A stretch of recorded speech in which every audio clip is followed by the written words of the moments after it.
It's fashionable for people to say things like this, but they don't walk the walk, typically speaking. They don't embody it, not in any form or way.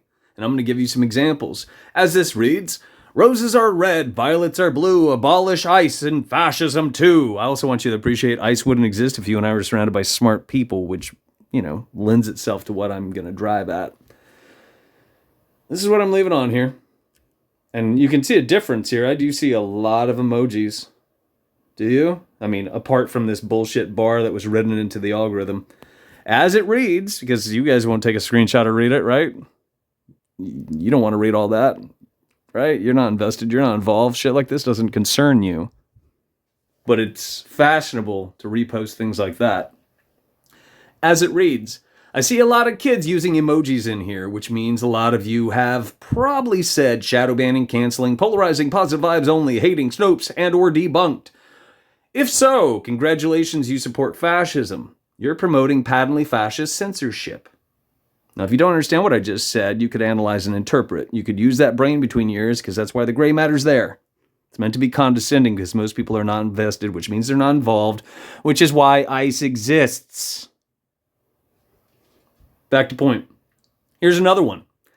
How many of you proudly wore a pin that said, I was going to say stated, I voted?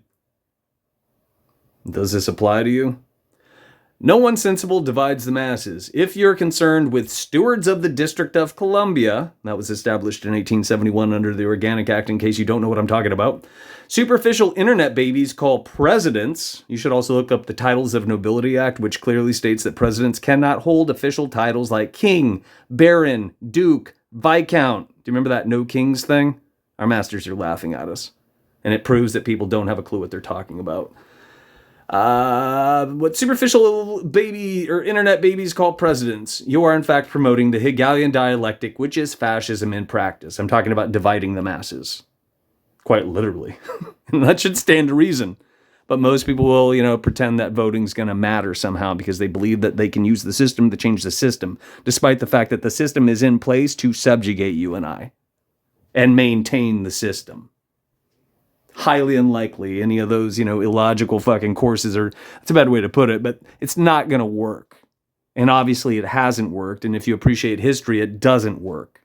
That's not how things change. You with me? Probably not. Here's a third example, because usually people who use emojis have bought into one or more of these. How many of you think communism is a good idea? If you look up what Hitler said, because you have to appreciate what Hitler and, history and other things did have to say so that you understand both sides. You with me? That might scare some of you because you were raised with politically correct censorship campaigns, which are fascist through and through. Hitler openly stated that the color scheme of the Nazi flag represents communism. I shit you not. But that's not all. But wait, there's more. Where am I at? If you are vaguely familiar with history, the Nazi Party was known as the Nationalist Socialist Party, and sometimes I butcher that, but you could look it up and figure out what I'm talking about. And because they were a bunch of slime, they had to rename it. So what they chose was the Communist Party. Hitler was a controlled opposition asset and all that crap. Not a good thing. Not a good thing at all. But the same applies to Stalin and a number of other controlled opposition assets who were well-financed, well-circulated, and normalized, which is why you know what I'm talking about. But some of you refuse to talk about some of these subjects, let alone think about them. The last thing you would do is compare and contrast because you assume other people have reasoned all this out and spoon-fed you the answers, right? And or you're too busy digesting the latest propaganda in your feed, which is why when you scroll and you look away, it drags you back to the top of the slush pile because it's divisive. It's social engineering at its finest. That has to do with the Tavistock Institute, which is intimately connected with eugenics, both of which are firmly rooted in what? Fascism. I shit you not. Where are we at?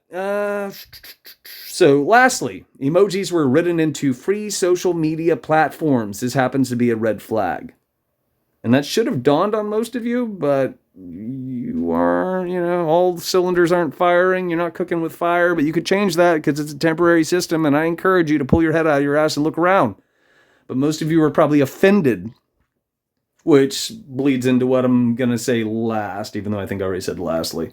The more often you use emojis, the less often you will articulate yourself. There's a war on words and people are being dumbed down. Make no mistake of that. Keep in mind, ICE wouldn't exist if you and I were surrounded by smart people.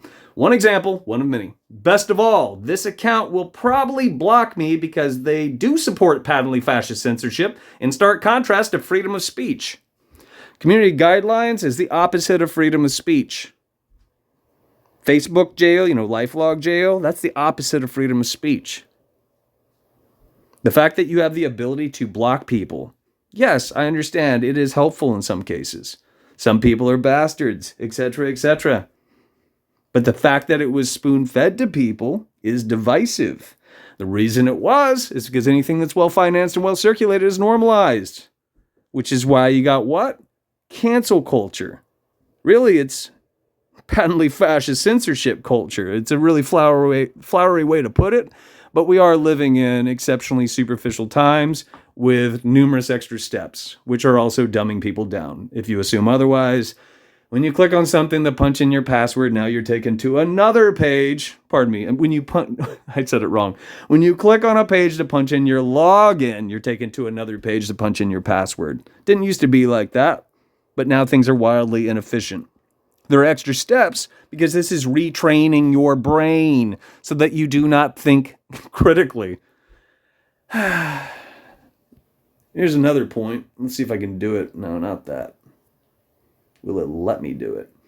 What I want to show you, let me jump into this page. This page has 2 million followers because they don't have a clue what they're talking about and they're going to mislead others by example. The algorithm exclusively circulates propaganda because we live in the age of disinformation and patently fascist censorship. And most people have not figured that out because most people aren't suffering through this like I am. I shit you not. If you're marching in lockstep with your horse blinders on, you're probably not concerned. When we go back to this post, is what I left on here at the top? Now let's see if it's at the top. Usually what will happen is my comment's going to fall to the bottom of the stack. It hasn't yet, but usually that's what happens. And in most cases, it's also hidden. I don't know if that's because this is a clothing brand on, what is it? Not business accounts, but profiles, public accounts. Typically speaking, my comments, once I refresh it, fall to the bottom of the stack. They're not always hidden, but more often than not, based on what I had to say, and what I had to say in here would have been hidden most likely. I'll dance back and maybe I'll record another one of these and see if it changes. Jump through some of these hoops for a second and we'll see. No, I'm shocked. Usually it does.